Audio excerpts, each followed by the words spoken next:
Good morning all friend, চলে আসলাম কিচেনে। Breakfast তৈরি করে ফেলি। কথা বলতে বলতে ব্রেকফাস্টটা রেডি করে ফেলছি। এদিকে ভালো করে আদা এলাচ দিয়ে সুন্দর করে চাটাকে ফুটিয়ে নিচ্ছি। ব্যাস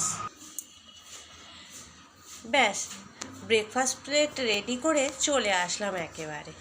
এখানে গাজর, বিনস, কড়াইশুঁটি, আলু দিয়ে একটা সাদা আলুর তরকারি, কালো জিরে কাঁচা লঙ্কা দিয়ে, আর ফুলকো লুচি, আর সাথে আছে 1 কাপ চা, তাও আবার একটু মালাই দিয়ে। ওই আর কি, আমার আবার চায়ের ব্যাপারে খুবই স্পেশাল।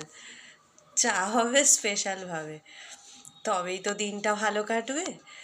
যাই হোক, ব্যস্ততার ফাঁকে আমি আমার বন্ধুদের কি করে ভুলি, তাই মর্নিংটাও সেরে ফেললাম।